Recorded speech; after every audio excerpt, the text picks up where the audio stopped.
10 taon. 10 taon akong nagtiis sa Taiwan. 10 taong pagsusumikap sa pabrika. 10 taong nalayo sa pamilya at sa minamahal kong asawa. Ako nga pala si Romeo. Nagtrabaho ako bilang factory worker sa Taiwan para sa pangarap naming mag-asawa.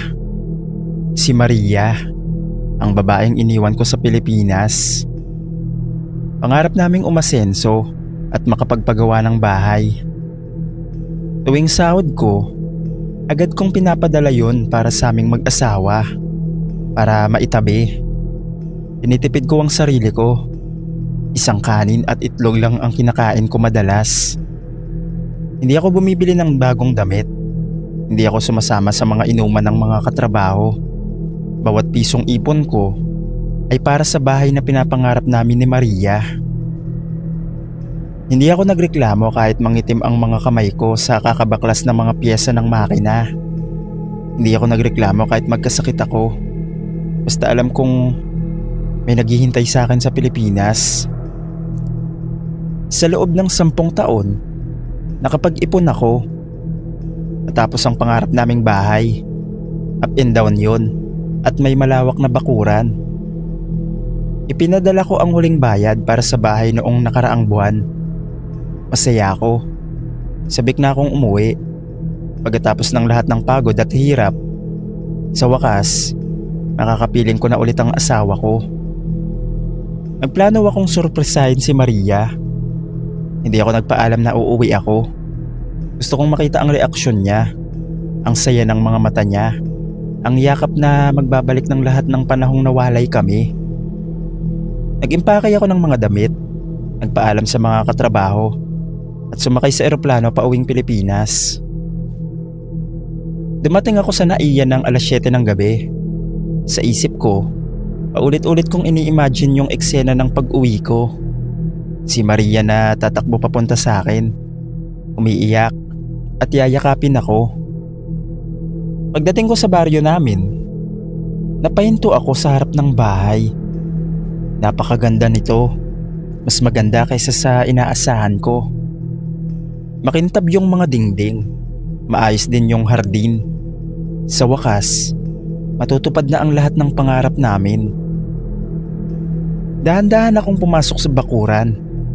Pinaplano kung paano ako sisigaw ng surprise. Dahan-dahan kong binuksan ang pinto. Tahimik ang bahay. Walang sumalubong sa akin. Maria? Tawag ko ng mahina, pero walang sumagot. Siguro nasa kusina. Yun yung naisip ko. Dahan-dahan akong naglakad papunta sa kusina. Walang tao. Nakalapag ang mga pinggan sa lababo. Parang bagong gamit lang. Ngunit wala si Maria. Inisip ko nun na baka nasa kwarto natutulog. Napangiti ako. Magugulat ang asawa ko kapag nakita kong nasa tabi niya. Umakyat ako sa hagdan. Ngunit habang papaakyat ako, may narinig akong mga bulong, mga tawa. Isang babaeng tumatawa na para bang kinikiliti. Sino kayang kasama ni Maria?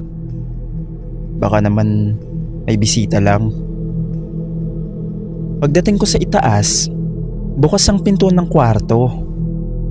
At doon ko nakita ang hindi ko inaasahan. Ang asawa kong si Maria ay nakapaibabaw sa best friend kong si Rodel. Pareho silang walang damit.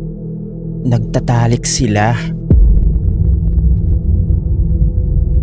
Nabagsak ko ang daladala kong bag.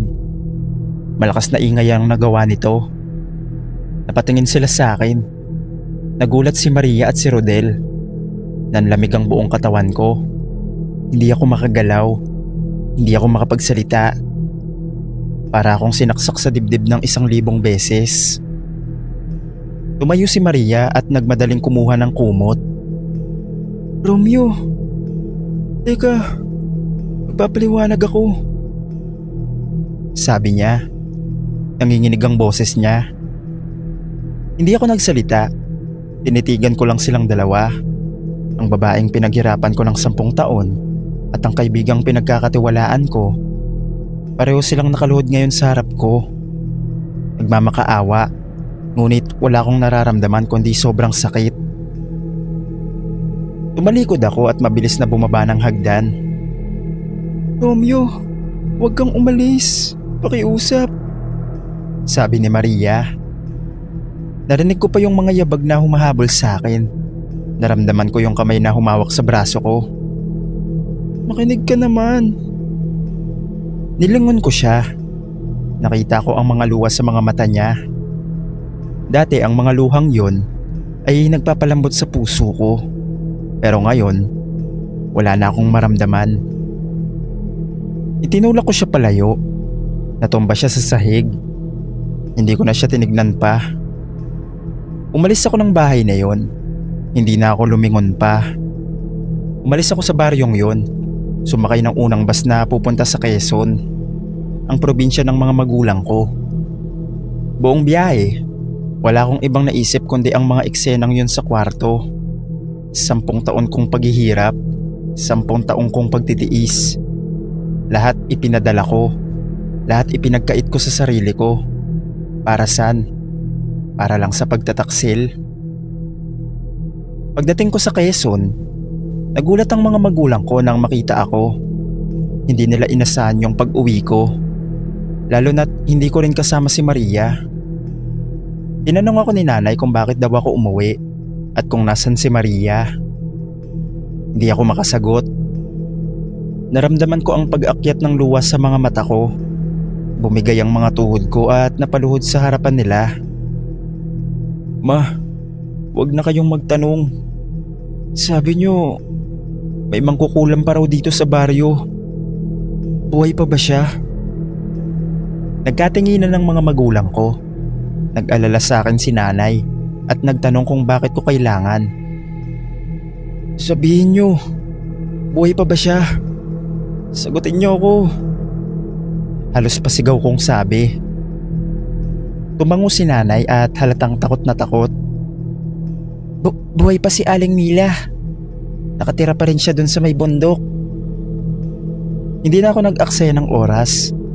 Tumayo ako at agad akong naglakad papunta sa bahay ng mangkukulam. Hindi ko alam kung tama ba yung gagawin ko. Hindi ko alam kung makakarma ako. Ngunit sa oras na yun, wala na akong pakialam. Kailangan kong gumante. Kailangan kong iparamdam sa kanila ang sakit na nararamdaman ko. Pagdating ko kay Aling Mila, agad akong lumuhod sa harap niya. Gusto kong mamatay sila. Ang asawa ko at ang kabit niya. Gusto kong mamatay sila. Magbabayad ako kahit magkano. Sabi ko nang walang alinlangan. Tinignan ako ni Aling Mila ng matagal. Nakita niya ang paghihirap at galit sa mga mata ko. Tumango siya at tinanggap ang aking alay. Hindi ko na ididetalye yung ginawa ni Aling Mila. Makalipas ang ilang araw, nabalitaan ko agad na may nangyari. Si Mia at si Rodel ay parehong patay na. Sinasabing bigla na lamang daw silang nagkasakit at parehong namatay nang wala man lang dahilan. Pumunta ako sa lamay ni Maria, hindi para magluksa, kundi para tiyakin na totoo ang lahat. Tumayo ako sa harapan ng kabaong niya. Nakita ko ang mukha niya, ang mukhang minahal ko ng maraming taon. Dahan-dahan akong yumuko at dinuraan ko yung mukha niya. "Nararapat lang sa'yo yan, taksil." Bulong ko bago ako umalis. Pagkatapos nun, ibinenta ko yung bahay na pinagawa namin. Hindi ko na kailangan ng alaala ng sakit na yon. Bumalik ako sa Taiwan at nagtrabaho ulit ako. Kung itatanong niyo sa akin kung nagsisisi ba ako sa nagawa ko, hindi ako nagsisisi. Pero habang sinusulat ko ito, umiiyak na naman ako. Pero pinipilit ko pa rin ang sarili kong maging matatag sa araw-araw. Salamat sa mga ganitong channel. Nabibigyan niyo kami ng pampalipas ng oras. God bless din sa inyo dyan sa Pilipinas. Mag-iingat kayo palagi. Yun lang naman yung kwento ko. Sana may napulot kayong aral.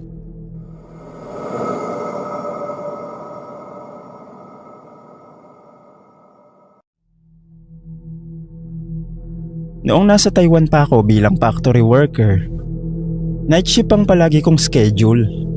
Alas 11 ng gabi ang pasok ko hanggang alas 7 ng umaga. Tahimik ang trabaho namin sa testing room. Dito chine-check kung maayos pa ang mga produktong galing sa production line bago ipadala sa mga customer. Marami na rin akong narinig na kwento tungkol sa testing room. Sabi ng mga matatagal ng empleyado, wag na wag daw akong sasagot sa lumang teleponong nakapatong sa sulok ng opisina, lalo na kapag tumunog ito pagsapit ng alas 12 ng hating gabi. Kahit supervisor daw, pinapabayaan na lang nila itong tumunog. Siyempre, hindi ako naniwala. Akala ko panakot lang yun sa mga bagong empleyado. Isang gabi, ako lang ang naiwan sa testing room dahil nag-break ang mga kasama ko. Yung naririnig ko na lang nun ay yung tunog ng makina at air compressor. Maya-maya, biglang tumunog ang lumang telepono. Napalunok ako. Naalala ko yung mga kwento ng mga kasamahan ko. Pero dahil ayokong may mamiss na importanteng tawag, dinampot ko yung telepono. Hello? Walang sumagot.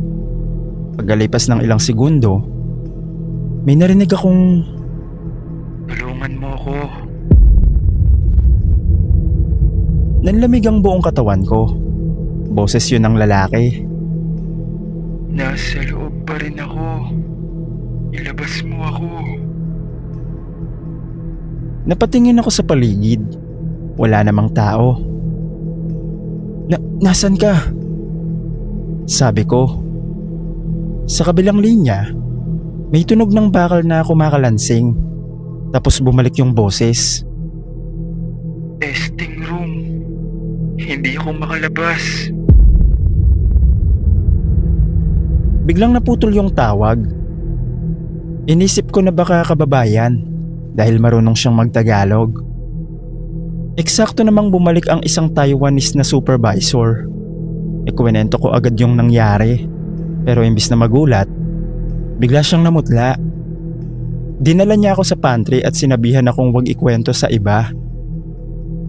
May empleyado raw noon na naipit sa isang testing machine habang nag-aayos ng sira. Dahil madaling araw nang mangyari yon, walang nakapansin agad. Nang makita siya, huli na ang lahat. Kaya mula noon, paminsan-minsan daw ay tumutunog ang lumang telepono. At iisa lang ang sinasabi ng tumatawag. "Tulungan mo ako." Akala ko doon na matatapos ang lahat. Pero kinabukasan, habang nagtatrabaho ako, may natanggap akong internal call. Pareho ng numero. Sa testing room. Napakunot yung noo ko noon. Hindi ba't nasa testing room na ako? Dahan-dahan ko yung sinagot. Wala akong narinig noong una, hanggang sa may bumulong at sinabing, "Lumabas ka." Kasunod nun, isang napakalakas na pagsabog sa kabilang testing machine. Nagtalsika ng bakal at salamin. Kung hindi ako tumayo para sagutin ng telepono ilang segundo bago ang pagsabog, eksakto sana akong natamaan. Lahat kami nagulat. Habang inilalabas kami ng mga supervisor, napansin ko muli ang lumang telepono. Pero tahimik na yon. Ngunit bago tuluyang magsara ang pinto ng testing room, kusa itong tumunog ng isang beses. At sa salamin ng pinto, may nakita akong refleksyon ng isang lalaking naka-uniforme ng factory namin. Nakatayo lang siya, nakatingin sa akin, at pagkurap ko, wala na siya.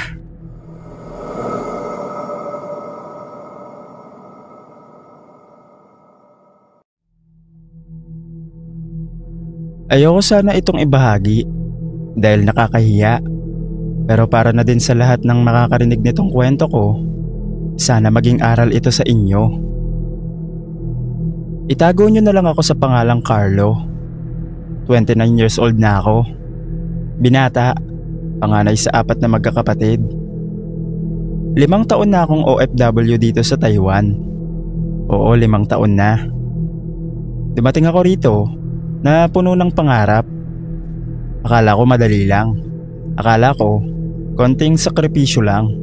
Tapos uuwi ako na may ipon, may negosyo, may ipapakitang pagbabago. Pero hindi pala yun ganun kadali. Ang Taiwan para sa akin ay naging malaking hawla na may magandang tanawin. Nasa factory ako ng electronics. Yung tipong puro plastic parts ang ina-assemble. Araw-araw, alas 7 ng umaga hanggang alas 10 ng gabi ang trabaho ko. Nasa harap ako ng conveyor, paulit-ulit at nakakamanhid. Hindi naman ako nag-iisa. Marami kaming Pilipino rito. Iba't ibang probinsya, iba't ibang kwento ng buhay. Nagkikita rin naman kami tuwing day off. Kumakain sa karinderyang puro Pinoy ang luto. Nagkukwentuhan tungkol sa mga pamilyang naiwan sa Pilipinas. Sa loob ng 5 taon, nasanay na ako sa ganitong buhay. Wala nang excitement, wala nang thrill, para na kaming robot. Tapos dumating siya. Si Mia. 24 years old siya noon, mula Cebu. Unang beses niya mag-abroad nang dumating siya sa factory namin. Maliit lang siya, may bilog ang muka, mahaba rin yung buhok niya. Sa una, napansin ko lang siya dahil siya yung tipo ng palaging may dalang baong kanin. Tapos ulam niya palagi ay itlog at kamatis. Yung tipong lutong bahay na naaalala ko rin sa Pilipinas. Pahingi naman ng tape. Yun yung unang sinabi niya sa akin. Hindi ko makakalimutan yun. Simpleng bagay pero para sa akin, may kumalabit sa puso ko. Ngumiti lang ako at inabot ang tape. O eto. Tapos balik sa trabaho. Pero sa mga sumunod na araw, napansin ko siyang paulit-ulit. Tuwing break time, lalapit siya sa akin. Dala niya yung baon niyang kanin na may gulay at minsan, binibigyan niya pa ako ng mansanas. Oh, para may energy ka.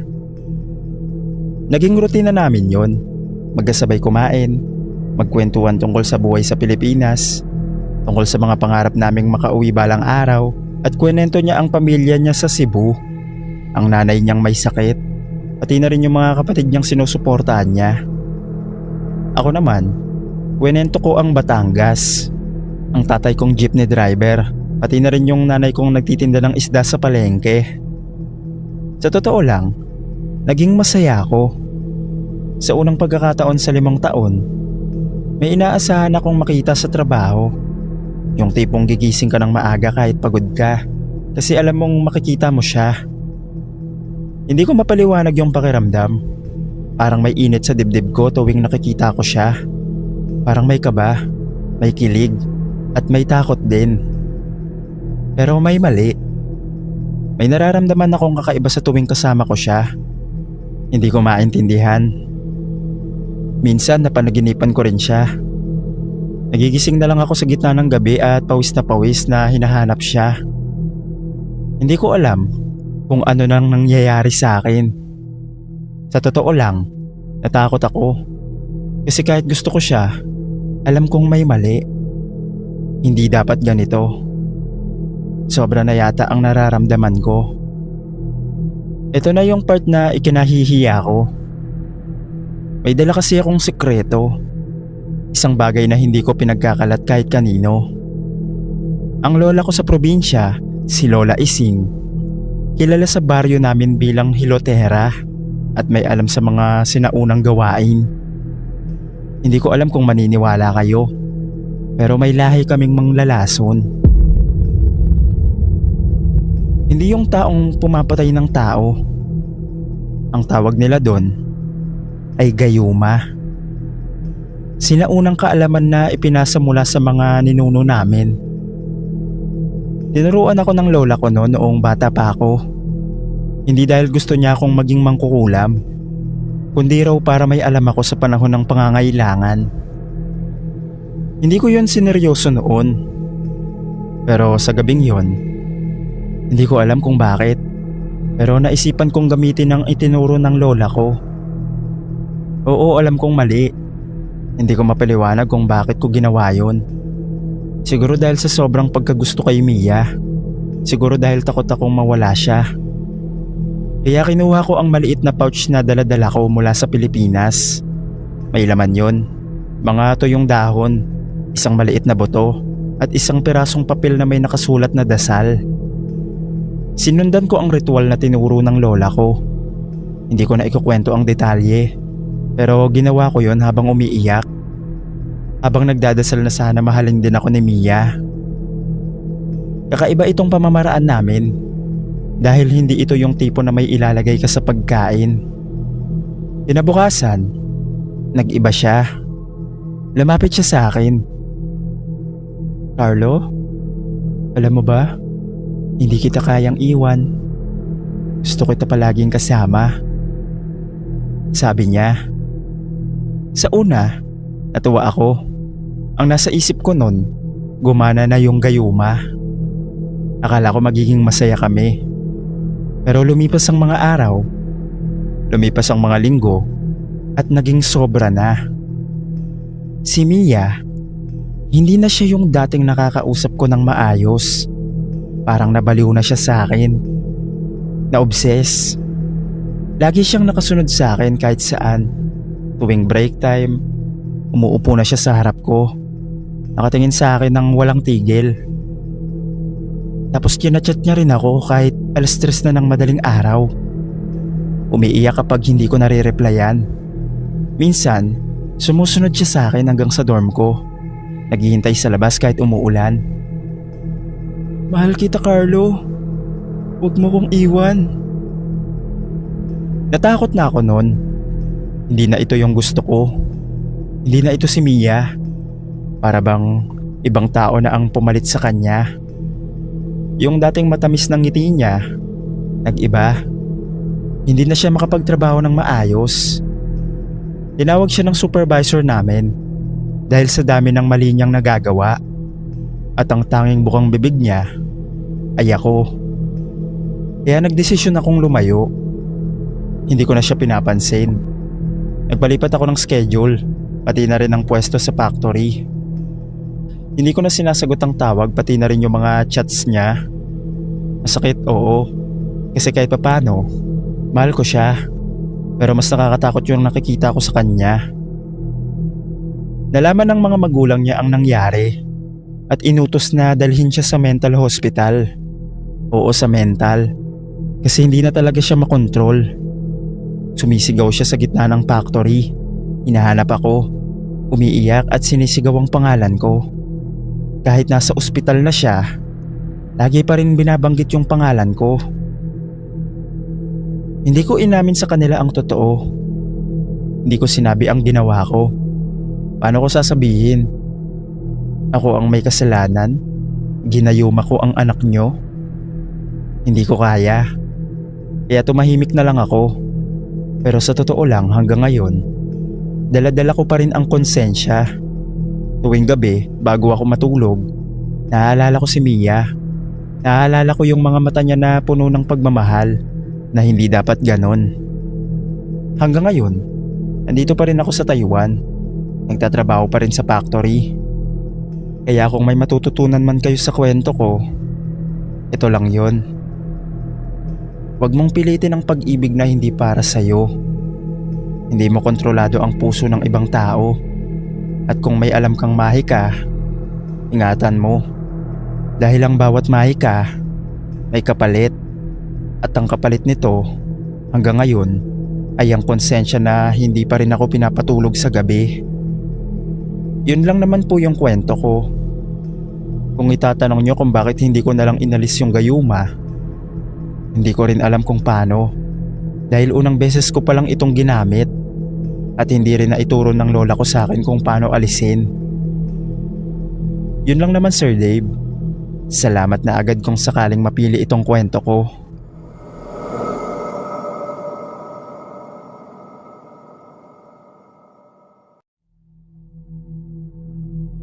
Noong bagong dating ako sa Taiwan, halos 2 linggo pa lang ako nagtatrabaho sa isang factory noon. Lahat ay bago sa akin. Ang makina, ang sistema, pati ang mga kasamahan na puro Vietnamese at Taiwanese. Bilang baguhan, tahimik lang ako at sinisikap na matuto agad para hindi mapagalitan. Pero may isang bagay akong napansin mula pa nung unang linggo ko pa lang. Ako nga pala si Daisy. Halos araw-araw, may batang lalaki na nasa loob ng production area.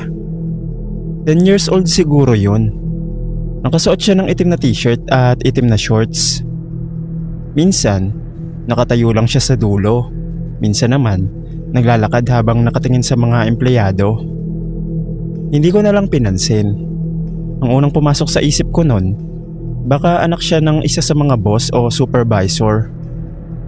Total, parang wala namang pumapansin sa kanya. Wala ring sumisita, walang nagpapalabas, kaya inisip kong normal lang siguro yun. Habang tumatagal, napapansin kong palagi siyang malapit sa pwesto ko. Kapag tumitingin ako, nakatitig lang siya sa akin. Kapag lilingunan ko ulit makalipas ang ilang segundo, nasa ibang bahagi na siya ng linya. Hanggang sa dumating ang araw na nagsimula niya na akong guluhin. Abang abala ako sa pag-i-inspect ng mga pyesa, may maliit na nilukot na papel na tumama sa braso ko. Pagtingin ko, naroon na naman yung bata. Nakangiti lang siya.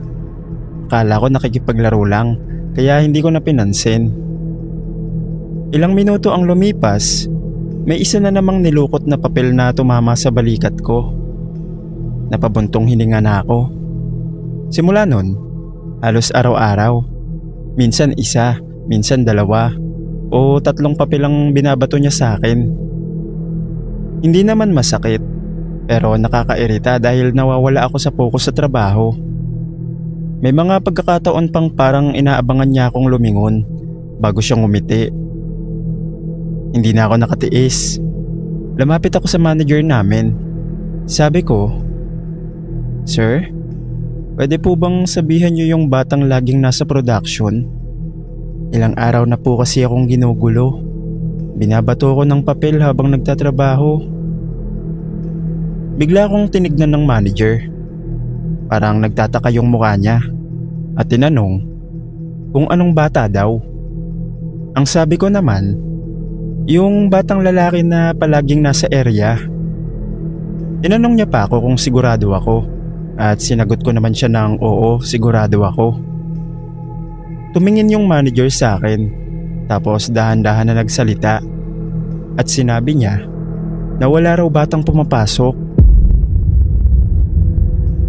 Hindi ako nakasagot nun. Pakiramdam ko, nang lamig ang buong katawan ko.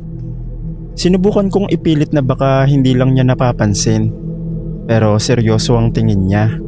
Sabi pa niya, mahigpit ang seguridad sa factory at imposible raw na may batang nakakapasok araw-araw nang walang nakakaalam. Hindi na ako nakapagsalita. Bumalik na lang ako sa pwesto ko. Hindi na ako makapagtrabaho ng maayos noon. Tapos pakiramdam ko noon, may nakatingin sa akin mula sa likod. Hindi ko na lang nilingon. Ilang oras ang lumipas, sumama na ang pakiramdam ko. Nilalamig na ako kahit mainit sa loob ng factory. Para akong lalagnatin. Nagpaalam ako sa manager na mag-undertime muna ako. Pinayagan naman niya ako at pinauwi para makapagpahinga. Buong gabi, mataas ang lagnat ko. Kinabukasan, hindi muna ako pumasok. Pagbalik ko sa trabaho makalipas ang ilang linggo, kabado pa rin ako habang papasok sa production area. Hindi ko alam kung makikita ko na naman yung batang yon. Pero sa buong ship, wala na siya. Hindi ko na siya nakita kahit isang beses. Hanggang ngayon, hindi ko pa rin alam kung ano talaga yung nakita ko noong mga araw na yun.